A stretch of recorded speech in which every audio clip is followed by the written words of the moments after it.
This podcast is part of the Podcast Arcade Network. Hello and welcome to the Covert Nerd Podcast. Thank you for listening. It means a lot to me that you take the time out of your day to hear what I have to say.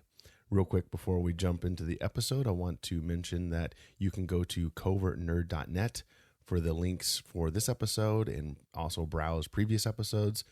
You can also subscribe on your favorite podcast catcher for Google Podcast, Apple Podcast, Spotify, whatever. Go to the website. You'll see all the different apps that you can listen to the episode on.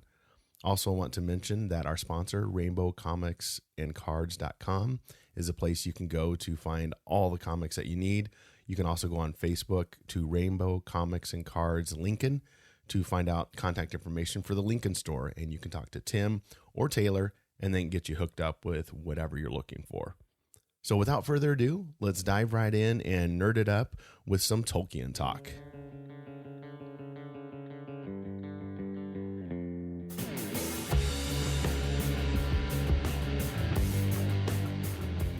Today we have a special guest, Helen, and usually it's guys, Helen, so you're the first girl on the Covert Nerd Podcast. Congratulations. Representing the women, yeah. That's right. That's why I wanted, it wasn't just that, but yeah, I kind of wanted to get a female perspective on the nerd culture and the things that we all like. I know when we met way back at Toastmasters, you were into Game of Thrones, Dresden Files, Doctor Who, Lord of the Rings. What else am I missing? Let's see what I got on my bottle here. I got Lord of the Rings, I got Dresden Files, I got Harry Potter, that's what it was. Game of Thrones, Firefly, Doctor Who, Star Wars, Battlestar Galactica. That's just what made the cut for the bottle. Wow. I know. I was impressed. I was like, you are into everything. But today we were chatting back and forth like, well, what do we want to talk about? And we landed on Lord of the Rings, which is epic, of course. And do you think that is your kind of the phrase, the Mount Rushmore of fantasy? I would say, yeah. I would also say that, Tolkien was like the father of the genre. I mean, without him, he was the one who pioneered all of that. And he was the one who inspired pretty much all of the modern day fantasy writers. Everyone says, well, Tolkien was my inspiration. He's the reason that I got into this genre in the first place. It is like the pinnacle of fantasy, but it's also the inspiration for everybody. It's the birthplace of fantasy, really. Sure. I think if you talk about orcs or elves or trolls or dwarves, they're like, oh yeah, Lord of the Rings is kind of the foundation. Oh, yeah. And that's where everybody else later on kind of built off of that. So tell us, I guess, when did you first read Lord of the Rings or Hobbit or Tolkien in general? Actually, I read it because I had to in high school. Oh, it was assigned for a literature class, and I had like this underlying nerd thing, but I didn't really know it at that time. I was only like 15 years old, and we read that, and I was like, "Oh, I'm a nerd! This is great! I found my genre!" And so that was what kind of got me into the whole thing. That was my stepping stone, my gateway drug, so to speak, into fantasy. And then that's when I picked up other fantasy books. Shortly after that, I picked up Game of Thrones, which I know is a lot newer series than Lord of the Rings, of course. And then that was about the time that the Harry Potter books were really getting popular too, and so I got into that as well. But Lord of the Rings was kind of my intro, and then that was in high school in the mid to late 90s, and so that's when I first read those books, was as an assignment, and then I realized how much I loved them, and that kind of was like my head dive into the rabbit hole of fantasy and sci-fi. So was it Lord of the Rings or was it The Hobbit that you read first then? We actually read the trilogy in school. Oh wow, that's a heck of an assignment. Yes, it was. Well, it was a whole year. That was pretty much the whole year was dedicated to, we had a student teacher that year, and he wanted to do breakdown and read Lord of the Rings. And that was going to be our like entire year worth of reading, was going to be that, and getting down into the the literature of it and the literary meaning and everything behind it. And so that's what we spent the time doing. And our English teacher was like, okay, whatever you want to do. Wow, that's a deep dive. That's not just, okay, one semester, we're going to get through all three and we're done. No, yeah, we spent the whole year on it. So, wow. And so some of my classmates who were not, so because I was in a small town, our class was the big scary class, and there was 20 of us in there. My graduating class had 20 people in it, and so nobody else cared about it. But I'm like, this is great. Everyone else was like, oh, this is worse than Shakespeare, and I'm like, no, this is awesome. And I know. That was your gateway drug. That was your gateway drug into fantasy. It was awesome. I was like, yes, we should do this all the time. I was kind of the same way. I was like, oh, I actually didn't do it in school. I just bought it on my own. I was like, what is this? I was real late in the game too. It was late 90s. happened to see him at a bookstore, and I was like, oh, this looks cool. And then, yeah, once I got started, I was like, wow, this is cool. Yeah, I know, right? And it was like I didn't even realize that this was like the original OG fantasy world until I started getting into more fantasy stuff and hearing interviews with the authors and seeing their references. Like when I watched Lord of the Rings with my kids, and they were like, "Oh, those guys look like Dementors," and I'm like, "I bet you that's where Rowling got that," Yeah. and stuff like that, and all these things you can see the references in Lord of the Rings that other authors use in their work, and they talk about it too. They talk about how much of an impact Tolkien has had on them as authors in this genre. Oh yeah, for sure. Speaking of the movies, then what was your thoughts on the movies versus the book? I mean, everybody, of course, has their opinion on interpretations of books. What is your thoughts on the movies versus the books? I really think that Peter Jackson did a pretty good job with, I mean, if you look at the books, there's so much. I mean, when you read Fellowship of the Ring, you're halfway through the book and you're still in the Shire. And you're like, is it ever going to do anything? Are we going to go anywhere? Are we going to be in the Shire the whole book? Like, a lot of stuff happens in this book. When are we leaving the Shire? So I felt like Jackson did a good job of capturing what was happening in the Shire, but not dwelling there so long. I mean, I get why Tolkien did that. He was building this idyllic world of what could the world look like if everybody was happy and peaceful and cared about each other. And then what does that look like when we tear it apart with war and all this stuff? But I felt like he spent a little too much time in the Shire in the books, whereas I felt like Jackson in the movie, he did a pretty good job of showing us the Shire and then moving the plot forward, because the first movie would have been like 6 hours if he included all the Shire stuff, which, Yeah, it'd be like, why are we still in the Shire? Oh my Yes. gosh. I agree. He was able to establish what the Shire's feel and look was in about 10 minutes and was able to convey that without, like you said, spending 2 hours just in the Shire. Yes, exactly. And I think the casting played such a huge role. I mean, casting Christopher Lee as Saruman was just brilliant. I mean, he was so good. Yes. He was so, and Ian McKellen as Gandalf. I mean, the way that those actors worked, they really brought those roles to life. And then Peter Jackson didn't get in the way of the material, kind of like they did. And no, I got a dog on Game of Thrones a little bit, because they had a great cast, which you can tell from seasons 1, 2, and 3 when they really followed the source material. And then when they started going off the rails of the source material, you're like, what is happening? This is terrible. But I felt like Jackson did not do that in the Lord of the Rings movies. He didn't get in the way of the source material. He let the actors use the source material in a really great way. And so I felt like he adapted it really well. I was a little concerned when we got to Return of the King, how they were going to handle the appendices. Oh, And yeah. He took out most of the appendices, which is okay, because that would have been a whole other movie on its own. Oh, yeah. I agree. I mean, you would have had to have a fourth movie that was 2 hours long just to cover the appendices. And it kind of felt towards the end like, oh, it's done. Oh, no, there's another scene. Okay. Oh, no, it's done. Oh, there's another scene. So Yes. I'm glad that he kind of drew it out a little bit at the end, but he didn't go into all the appendices, because we'd have been there forever. We No, I never would have agree. left the theater. We'd I still agree. be there 20 years later. Yeah, it could have easily been 10 movies and probably Absolutely. barely scratched the surface. So what about the controversy over Tom Bombadil in the movie versus not being in the movie?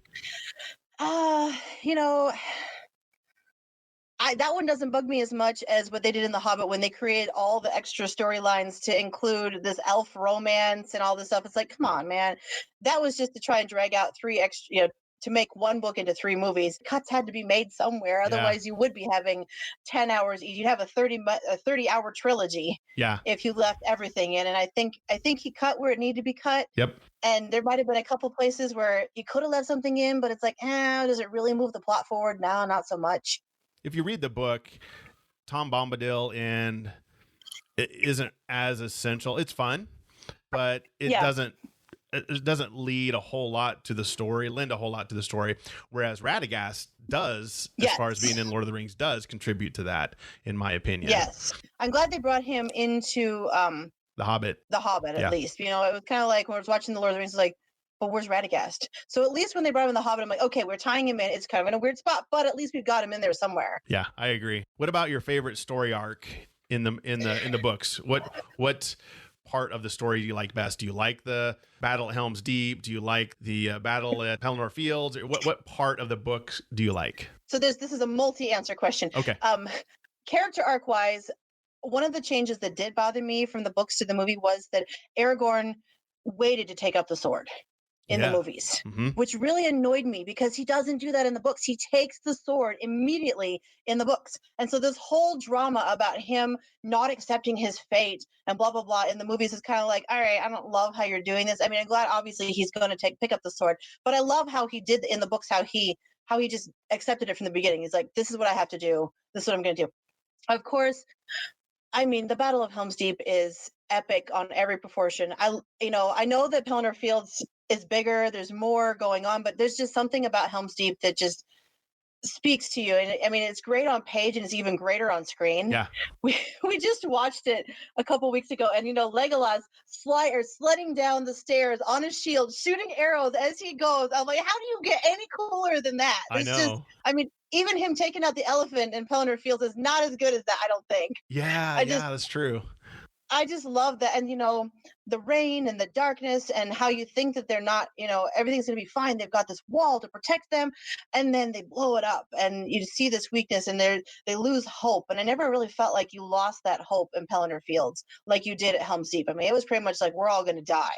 Yeah. And then the sun rises and then we'll hear them come over the edge of the cliff. And you're just like, oh, yes, they're here. And it's even more exciting than when the Army of the Dead show. I mean, no offense. They're two of my favorite battle sequences. Helm's Deep is one and Pelennor Fields is two. So, I mean, I can't really compare it, but Helm's Deep just has a special place in my heart. I just love that sequence. It's one of my favorites. Yeah, you're right. The Helm's Deep is more grim because at Minas Tirith, you have the hope that Gandalf is still there. So he's kind of like, look, he's kind of our backup. If it goes real south real fast, we still have Gandalf. Helm's Deep, they don't. There's no help. If they give in, there's nothing to help them. I know that the entire city of Minas Tirith is there and they have women and children, but they had taken all of their most vulnerable population and put them in Helm's Deep. Yeah. And so you have this feeling and you see more of that. They don't really show the people of the city that much in the Battle of Pelennor Fields as they do in Helm's Deep. When you see the people hiding in the caves and they're scared and they're crying, you don't really get that same emotion at the Battle of Pelennor Fields that you do at Helm's Deep. And so I just love it. I love both of them. So. And another thing that I noticed a big difference when I was reading the books versus when I was watching the movie, when we would get to the Sam and Frodo parts. In the movie, I'm kind of like, oh, great, Sam and Frodo again. Seriously. And I love Elijah Wood and Sean Astin, so it's not because I'm just like, maybe it was just Andy Serkis and the way he did Gollum's voice or something, but it just was like, can we fast forward through this part? You're right. But in the book, I'm like, oh, a Sam and Frodo chapter. Yes, I'm so excited. And then when Frodo gets stabbed by Shelob in the books, I was crying, even though I'd read it before and I knew he was going to be okay. In the movie, I'm just kind of like, whatever. Okay, so Frodo's been stabbed. So I'm like, how is this so different? That's just a testament to Tolkien's writing. No, I agree. You're exactly right. It seems a little slower when it's Sam and Frodo, or you're right. Something just isn't there. Maybe it's because there's less characters. I don't know. Or maybe it's just because Gandalf is such a prime character in the movie. Maybe. I don't know. I know. And I mean, Elijah Wood and Sean Astin had great chemistry. So it's not like, well, you didn't have and they were strong characters. They did a strong job. They were great at the characters. So it's not like there was anything against their acting. It just, I don't know, something about it just was like, oh, do we have to do another Sam and Frodo scene? Story arc wise, they might be low on your list instead of. I know. Well, yeah. But the funny thing is that the opposite in the books, like, even when they're approaching Helm's Deep, and I know how much I love Helm's Deep, I'm just like, yeah, Helm's Deep. We're describing the whole castle wall and blah, blah, blah, blah, blah. Let's get back to Sam and Frodo. What are they doing? You talked about people reading Lord of the Rings, and you latched on, but somebody didn't. Why should somebody read Lord of the Rings versus maybe some other fantasy like Game of Thrones or the Wheel of Time series or Shannara or some of those other fantasy books? Well, first of all, I think that Tolkien's writing is really easy to follow. And so that's a good reason to start anyway, especially with The Hobbit. I mean, The Hobbit is an even better intro book to it because it was actually written for children. So even though the story is very rich and amazing, it was written as a good entry into the genre. And same thing with Lord of the Rings. They were written in a way that's relatable, even if it's not really your favorite style of writing or your favorite elves and dwarves and ghosts and hobbits. Even if that's not your thing, it's an easy read to do. Like if I compare it to another series that I'm really familiar with, like Game of Thrones.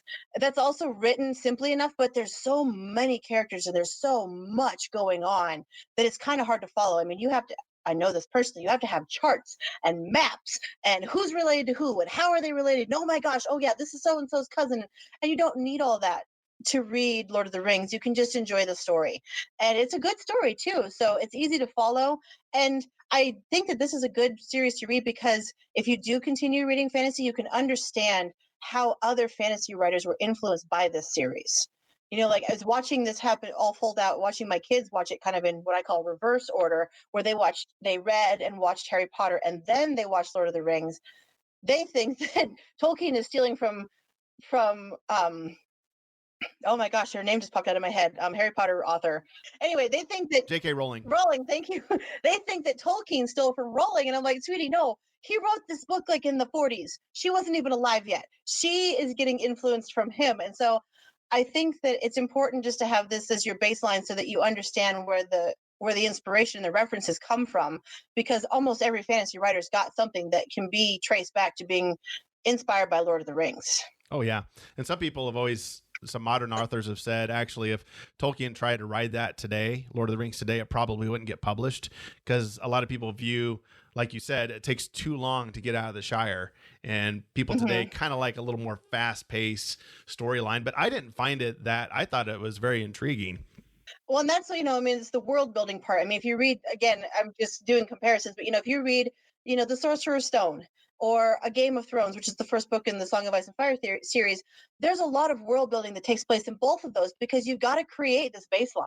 You've got to show the people this is what the world looks like. And so when you read The Fellowship of the Rings, you're getting a lot of world building, which for some people can feel a little tedious, but it's necessary to lay that groundwork.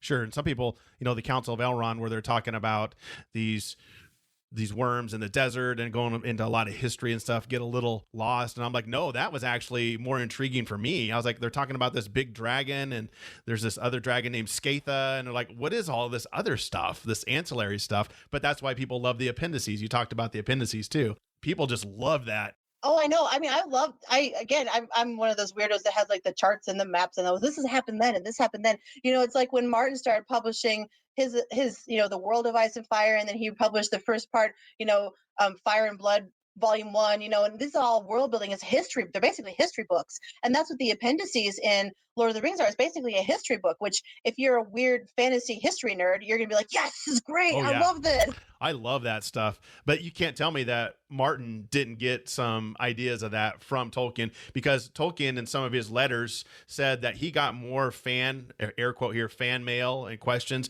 about the appendices than he did the books, because people loved all this little history stuff. It was like, wait, who is that king that is, Aragorn's cousin, or where did Isildur come from, and all this other stuff. Oh yeah. That's some of the more fun stuff, is to go back and get all that history and straight in your head and be like, oh yeah, and then this is, and then this is Isildur's father who died in the battle, at the foot of Mount Doom, and then Isildur, and then his kid, and tracing that line of kings from them to Aragorn and all that stuff. Yeah, that's definitely a place for history nerds. In the Silmarillion, in the back, there's, well, you probably know if you read it, in the back there's the Calibeth that talks about the fall of Numenor.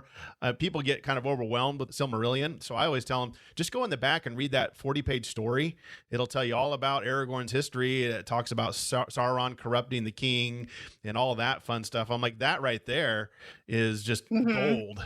Oh, I know. That's, and I wish that Tolkien had written more. It's like, oh man, I want more of this history. I want more of this, because, it's like, well, what happened? We know the baseline, kind of a baseline story of what happened after he gave all these rings out to the elves and the dwarves and the men. But I want more of that. Like, I want more of this history. And we can segue into that since we know Amazon is going to place their TV series in the Second Age. Is that what you want to see, is kind of the corruption of the king from Sauron? Or what are your thoughts on, what do you want to see? So much. There's so much of stuff. It's like, I'm one of those people that I would literally watch the 10.5-hour movie if you literally translated every single word from the page to the screen. And I'm one of the people like, I will watch the whole thing. But obviously you can't, that's not a general audience kind of thing. You're going to lose them. I would love to see how Sauron slowly ensnared the souls of, especially the souls of the men who took the rings, and how, how the Wish King of Angmar came about, and how the Nazgul became what they were, and how that corruption got into them, and how that affected the people around them, because it's not just like they were living in a vacuum and it was just, oh, here's this king and he went evil. How does that affect the kingdoms that they're ruling and the families that they are connected to and all that stuff, and how does that ripple effect move out and affect the land and their subjects too? Sure. Yeah, because they get into a little bit of it in the Akalabeth, and then in some of his ancillary books that Christopher, his son, edited, they talk a little bit about it, but they really don't get into a lot of detail. It's pretty vague. I know, So yeah. I think just the making of the rings and how he gets to Numenor and corrupts the king, that alone would probably be, they could probably drag that out for at least 8 episodes. Oh, And absolutely. then the sinking of Numenor and kind of that time period, it'd be really interesting. I'd love to see more about the other humans in the world too, because by the time we get to the events of Lord of the Rings, we've got basically 2 main kingdoms, Gondor and Rohan. Well, we know that there were 9 kings. So where did those other 9 kingdoms go? Did they just get swallowed up by Gondor and Rohan? Who are the people from the, with the elephants? And they kind of had a very, if you were in modern, if they were in our world, they had a very Asian feel to them, Indian and Persian, and and so it's like, who are them? Who are they? Where did they come from? What's their backstory? How do they fit into this world? Where do their lands fall? So I'd love to know more about that. That's one of the things I love about like the song World of Ice and Fire is we've got our main kingdoms in Westeros that we learn a lot about, but then you start learning about the lands that are kind of spread out that we know of, and I'd love to have more of that from Middle Earth, and who are all these people and where do they come from? And they talk a little bit about it in one of his books, that when Sauron and the kings of Numenor started getting corrupt, they established these colonies in the south, which is the Herod, where the Oliphants are at, and they call them the Black Numenorians. They were worshippers of Sauron and Melkor. And so that's where he never really names where the kings came from, but they suspect, I think he mentioned maybe one of them came from the Black Numenorians in the south. So like the mouth of Sauron, he would have been one of the Black Numenorians. And so that's where they came from. But yeah, they could really spend a lot of time exploring all of that, and maybe even spend maybe 1 episode on each of the 9. Or maybe 2 episodes. That would be so cool. So maybe 2 episodes even just on the 9. I mean, then you still have the 7 dwarves, the 7 rings of the dwarves. Oh, the 3 for the elves. Well, yeah, because you get a lot of focus on Elrond and Galadriel, but Galadriel's husband gets a ring, and we see him as a side character in one scene. I think he has 2 lines. Yeah. You're like, well, okay, but what about that guy? He got a ring too. So how does this all factor in? And yeah, you could spend a season just on Galadriel and Elrond and their involvement of this, and you have, the Balrog shows up in Khazad-dûm. I mean, you could spend some time on that. I mean, they could spend 10 years of just doing easy 15 episodes a piece. Absolutely. Well, and you can see from like what they did with The Mandalorian, you can do world building with characters who are not from the main series, because everyone hears Lord of the Rings and they're going to think of Frodo and Sam and Aragorn and Legolas and Gimli, but you can obviously do a lot and have a very successful series without ever having any of your main characters even be in the series at all. And so I think there's a lot they could do with that. There's so much they could do with that. There was some talk of trying to get Gandalf in there. I'm like, nah, don't do that, because he wasn't in the Second Age, like you were talking about on The Hobbit, trying to kind of force. It's like you said, there's enough characters to play with already. You don't need to add any extra. You'll be fine. No. Yeah, you've got plenty. And then that way you don't have to worry about, because if you bring Gandalf in and he does something or says something and you're like, wait a minute, but then that means that what he did and said in the movie makes no sense because he would have known this. And, you start, you have to be so careful when you bring in characters that already exist. It's like what happened when they did the Cursed Child. And you're like, no. Or the Fantastic Beasts movies, and you're like, wait, this makes no sense in far as Voldemort's timeline. And so, I think it would be a mistake for them to bring in any original characters or reference any original characters from the trilogy. I think they could just do their own thing, make it like The Mandalorian, where they don't really reference anybody. Speaking of The Mandalorian, Jon Favreau, the guy that did it, he was a fan, and so he made it like a fan. And I think that's what Peter Jackson did in the movies. He was a Yes. fan of the books. I was like, let's get somebody that is a fan of the literature and do it the way that the fans would want it done, not Yes. trying to add their little spices here and there, and then it ends up Yeah. being, like you said, like Fantastical Beasts or some of the other movies, like it's kind of ho-hum. I know, because like the first one started out great, and then they started getting into timelines where it started to affect what was happening in the main 7 Harry Potter books. You're like, wait, there's no way that could work, because now you've completely screwed up all of the stuff that's laying the groundwork for. Yeah, so I think they just need to just stick to what they can and Yes. go from there. So, Yes. Well, you mentioned that you started Lord of the Rings back when you were a teenager. How has your affection over the books changed, or has it waned and gone up and down, or has it kind of stayed pretty steady? Where has it gone? It's been kind of a roller coaster, I mean, you can only, especially with something is not going to have any more material coming out. Obviously Tolkien's not going to write anything else. He's not alive anymore. And so, it's not the same as like for Dresden or something, where we've got 2 more books coming out this year, or Game of Thrones or Song of Ice and Fire, which theoretically has 2 more books coming out sometime before who knows when. So, but so I read it in high school. I loved it. I read it a couple times more after I read it for class because I just enjoyed it so much.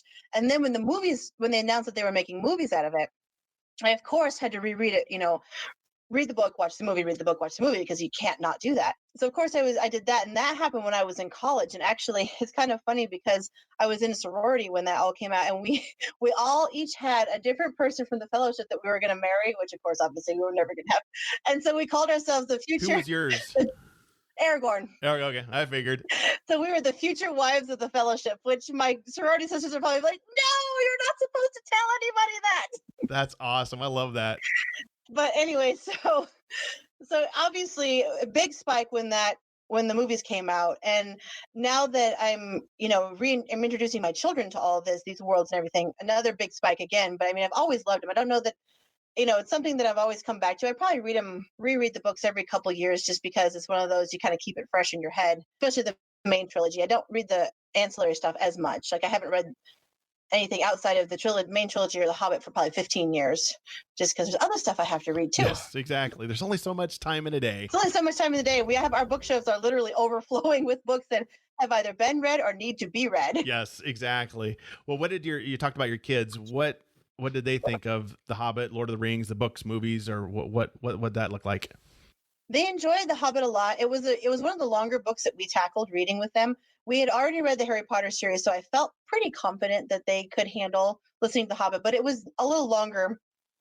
But they really enjoyed it. And then when we watched Fellowship of the Rings, I tell you what, kicking and screaming. I told them how much they would love it, and then they were just like, I don't want to watch that. I don't want to watch that. 5 minutes into it, I couldn't get them to turn it off. See? So I'm just like, oh, come on, guys. And I loved it though, because I didn't even prompt them on this. They said, those are the trolls that got frozen by the sunlight, because they walked by the trolls that were turned to stone. Yes. In Lord of the Rings. And my son goes, hey, are those the trolls from The Hobbit? And I was like, nice catch, dude. Nice catch. And so they got really into it. Yeah, I had to twist their arms though to get them to watch it at first. I'm just like, oh, Really? come on, guys. I know they're for boys, it's not to be sexist, but I mean, there's swords and there's fighting and there's orcs right? and trolls and the dragons. I know, right? What's not to I'm love? trying to tell them, I'm like, there's sword fighting, kind of like the grandpa at the beginning of Princess Bride. There's sword fights, there's action, all this other stuff. And man, I mean, the same thing when I got them to watch Willow. Like, I had to hard sell that. And then when they were watching it, they were like, this is great. I'm like, I told you. Like, trust me, man. When have I steered you wrong? I know, right? I'm like, I got you into Star Wars and you love that, so I'm just like, it's like, if mom suggests it, then, we can't do that. It's like, come on, I'm a nerd. You'll love it. You're going to like this. Trust me. I promise you. I'm not taking you down a weird road, but whatever. I know you cosplay in the past. I don't know if you have recently, but have you cosplayed as any Lord of the Rings characters? Yes, Arwen is my favorite to do. Yes. Oh, awesome. Yes, I don't have any pictures. I was going to try and dig up a picture, and I couldn't find any pictures of me as Arwen. When I first cosplayed her was back when I was, when the movies came out, and I tried to get as close to what Liv Tyler had done. And my hair was pretty long at that point. It was about mid-thigh, so it worked out really well. And then I cut my hair back, so I had to use a wig for a while. And so I'm growing my hair back out now. It's about hip length now, so I can almost pull it off. But it needs to be a little bit longer to really match what she had. for hair length, and so Well, that makes sense, I guess. If you were the wife of Aragorn, you got to be the Arwen. yeah, I gotta be Arwen. Well, and there's really not a lot of great women characters to cosplay from. I mean, there are some good women characters, but there's not very many of them. No. Let's see. You got you've got Arwen. Arwen, Eowyn, and Galadriel are the three main ones. Yeah. I for some reason Eowyn, well, especially what they did with her in the movies, just really annoyed me. The whole pining after Aragorn thing. I'm like, oh, come on, you're trying to build this strong, fierce warrior character, and then you give her a stupid love triangle side story. Like, let's not do that. Yeah, so I guess if there's a criticism, that might have been one of them. Yeah, that would be. Yeah, that one I didn't. Yeah, that one really annoyed me. But I did love how they, in the end, of course, they still had her kill the Witch King, which is good. Everyone talks now about, oh, the women heroes feel so forced, and I'm like, I love that he did that back in the 40s. He had her kill him in the books, and her killing him in the movie, it wasn't even an issue. Like, it was, well, duh, of course she's going to kill him. Yeah, that's a good point. He and was it totally made sense. Way ahead of his time, I guess, in that regard. Oh yeah. Yeah. And so, you would think that she'd be the one that I'd want to cosplay because she's such a strong, awesome warrior. But I like Arwen. I just like, like elf person. And I do love the scene that they gave her in the movies, which I know is not in the book, where she faces off the Nazgul in the river. And she says, you want him, then come and claim him. And then she brings the water up and washes him away. Yes. That's one of my favorite scenes. Yeah, they did switch characters. That was Glorfindel, I think, was the name of the elf that actually showed up in the books. But some people barked about that. But I'm like, now that it fit. I think that was a good thing. Yeah, it worked. It worked just fine. It worked. And she sneaks up on Aragorn and she catches him at sword point, and she's messing with him. And she's like, ooh, a ranger off his guard, And I'm like, yeah, you get him. Yeah, I thought that was a great scene. Back to the favorite scene. I thought the scene in Khazad-dûm with the Balrog, I think that was one of my favorite, I think, by far. My children, too. They reenact that all the time. You shall not pass. And I'm just like, oh my gosh, why did I show this to you? One that's a little more ominous is when they decide whether they're going to go in there, and he flashes back to talking to Saruman about the Balrog, and he kind of gives them the backstory. He's like, do you know what the dwarves dug out of the Khazad-dûm? And I was like, Christopher Lee, delivers it. How can you not? I know, right? We always have this dream cast fantasy thing that we have for Dresden if it ever gets made into a TV series / movie. And there's a character that I really would love to have had Christopher Lee play. And I'm like, oh man, why couldn't we have made this series before he passed away? No kidding. He was, I think I read he was the only person in the movies that actually met Tolkien himself. Yes, because they were at Oxford together, I think, is what I read. Yeah, I think you're right on that. Yeah, that he actually knew Tolkien, and it's just like, oh my gosh, he's so good.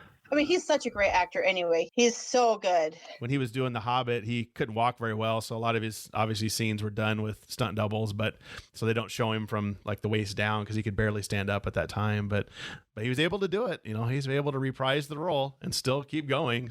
I know. I was happy that he was there. That they didn't try and do Saruman as somebody else, or that they didn't cut his part out. I'm glad that that he was able to do that. And I know he was a big fan of the books as well. Yeah. So I know he was. There was a hilarious interview with Viggo Mortensen, and he said that they offered him the role of Aragorn, and he came home because he knew his son read the books, and he told his son, he said, yeah, they offered me this role, and I don't, is it even a good role? And his son was like, are you kidding me? Take that role. Do not turn it down. Take that role. Call them back right now. So Viggo had no idea, did he? No, he did not know what he was getting into, but his son was like, don't even talk to me anymore. Go call them back and take that role right now. Yeah, because they might give it to somebody else. I can't imagine that as anybody else. Like you said, they cast that perfectly.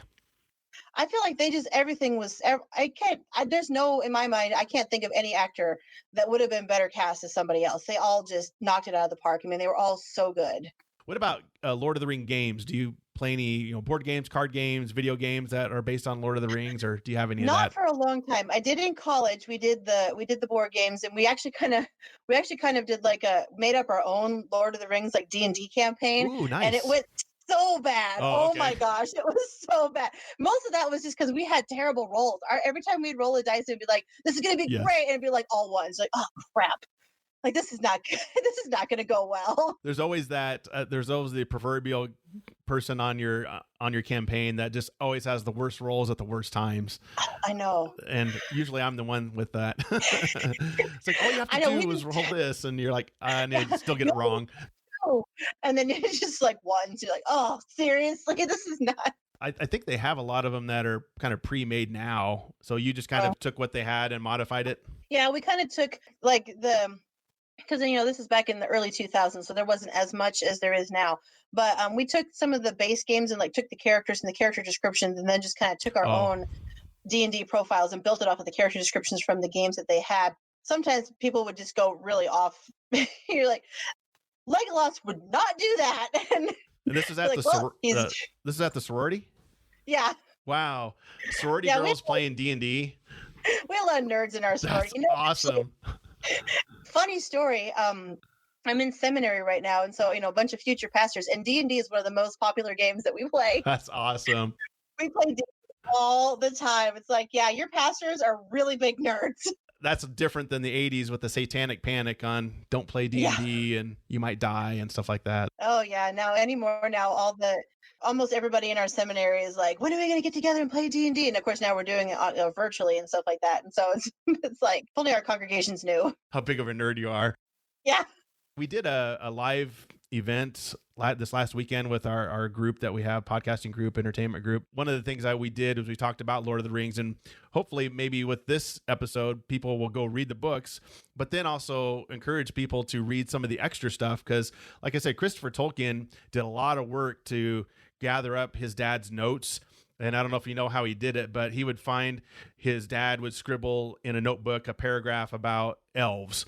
And he took that paragraph and put it in and figured out, okay, it probably goes here in the story. Or here's a story about Beren and Luthien, ancestors of Aragorn. This is where this goes here. And so he even found some stuff scribbled on napkins as the cliche story. And so he's really got some good stuff like the Silmarillion. He did that after his dad died and put it all together. His dad had most of it put together, but he finished it for him. I love that they kept all that stuff, that the scraps of paper and the napkins and everything didn't get thrown away, because that'd be my luck. I'd be like, what's this napkin, and just throw it away and be like, some epically important piece of the story was on it. Yeah, you're exactly right, because his dad was probably like, I'm not ever going to use this, and just kind of throws it in a closet or something like that. And as you know, when people pass away, a lot of times that stuff just gets thrown in the trash. And just think you're just like, I just want to get this place cleared out. Yeah, but he kept all of that and has some excellent stories. So I would encourage anybody listening to go obviously check out Lord of the Rings and The Hobbit. What would your reading recommendation be? Do you think do The Hobbit first and then Lord of the Rings, like you said? I would say, yeah. I think The Hobbit builds into that really nicely. It makes more sense. I actually read them out of order. I read Lord of the Rings first and then read The Hobbit afterwards. But when I read The Hobbit, I'm like, oh, that's why that was like that, So it's nicer to have that knowledge before you read Lord of the Rings, because then you're not getting the afterwards revelation of, oh, okay, I get it now. Better to understand it ahead of time. A side note, when you were talking about paragraphs about elves, I do love that Elvish is actually a full language. You can learn Elvish. Trying to in college, and I got a little bit, but I've lost it all now. But I was like, I'm going to learn Elvish, and then I didn't. Can you say anything in Elvish for us? I can't anymore. I didn't learn very much. I had like 2 or 3 phrases down, and then I lost it. It was I think it was like 20 years ago now, and I'm like, I don't remember any of it anymore. Do you listen to any podcasts or read any other stuff about Lord of the Rings or YouTube channels or? Not recently, just because, as I said, I'm in seminary, and so I'm mostly reading theology books right now, and then writing papers. But there's a real good one I think you'll like. It's called Men of the West on YouTube.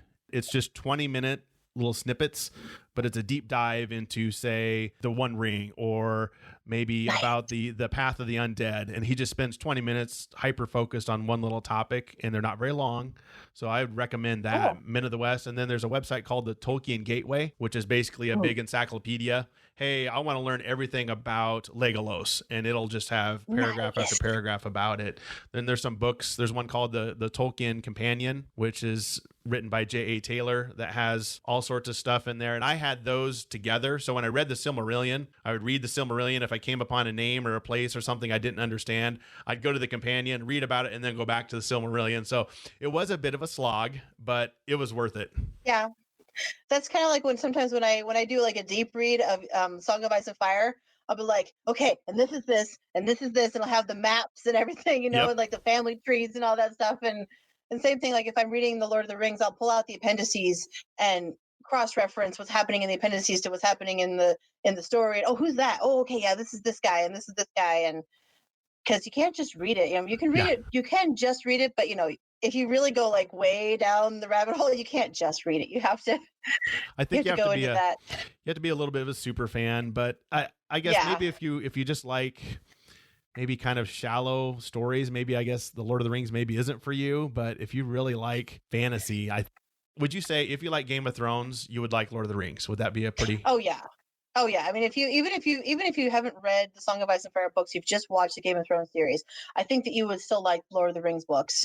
Absolutely. I mean, anytime that there's a series or a movie or anything that comes out that has a book for a source material, I usually try and read the books first, and then I did the same thing with The Martian. When I heard that they were making that into a movie, I read the book first, and I'm getting through this book, and I'm like, I swear to God, if Mark Watney dies in this book, I'm never reading another book by Andy Weir as long as I live. And spoiler alert, it's been out for a while. He lives, thank goodness. So I'm like, okay, Andy Weir, you're safe. I'm not gonna abandon you now. And like same thing when I heard that they were gonna make the Expanse series into a TV series, I started reading the books first. But that's because I'm a book nerd. If you're not a book nerd, then maybe that's not your thing. But Sure. if you're a book person, absolutely. I always am like, always read the books. Always read the books. And nowadays anymore, everything's on audio now. So if Mhm. you're driving to work, you can knock out, depending on what your commute is, but you can knock out quite a bit. And Oh, yeah. while you're working around, I don't know if you listen to audiobooks, but I'm just working around the house. all I the just time. throw on my headphones and turn on a book and just go. Yeah, half the time my kids start talking to me and I'm like, wait, no, this is an important scene. You have to be quiet for a minute. I'm currently re-listening to Dracula because I watched the Netflix Dracula series. And I know that, I mean, obviously it's Stephen Moffat. And he took liberties with Sherlock. He took liberties with Dracula as well. And so I'm like, okay, I got to remember how that story went because it's been so long since I've read Dracula. So I had to go back and reread Dracula again just to, Is that Castlevania, you mean? Or is that? No, there was actually a Netflix series called just Dracula. It's a mini series. It's only three episodes. There are Okay. 3 hour-and-a-half long episodes, and it started off pretty traditional Dracula, and then they hop forward to modern time. They bring Dracula into the 21st century. And Stephen Moffat, you said? Yeah. So the creator of Sherlock, he did some Doctor Who Doctor stuff. Who. Oh yeah. Yeah. Doctor Who kind of goes all over the place. Moffat's not in Doctor Who anymore, not No. doing Doctor Who anymore right now. But anyway, yeah. So they bring, and some people didn't like that they brought Dracula to the 21st century. But I thought it was kind of an interesting twist. I was kind of like, this is kind of funny. And some of the jokes that it was a little bit more humorous. I mean, it was still very Dracula, very scary. Well, what you would expect from Dracula, but there was also some humor woven into it, a lot like Doctor Who. It's scary, but it's also humorous at the same No, time. I thought he did good on Doctor Who. I kind of Yeah, liked I him loved on it in Doctor Who. And so Dracula was kind of the same. And so I thought bringing him to the 21st century opened up a lot of options to tell some jokes that you couldn't tell in the, if you left it in the 17, 1800s. But anyway, it's a personal preference. I liked it. What's it rated? Is it hard Oh, R? I definitely are. Okay. Yeah, I would not let my children watch it. Hey kids, let's watch Dracula. No. You definitely do not want to. It's definitely adult only, but it's really good. I enjoyed it. Speaking of ratings, what do you think Amazon should do? Should they keep it PG-13 like the movies, or be more Game of Thrones, or what do you think? I think they can do it justice while keeping it PG-13. I mean, they kept the movies because if I recall correctly, the Lord of the Rings movies are PG-13. PG-13. Yep.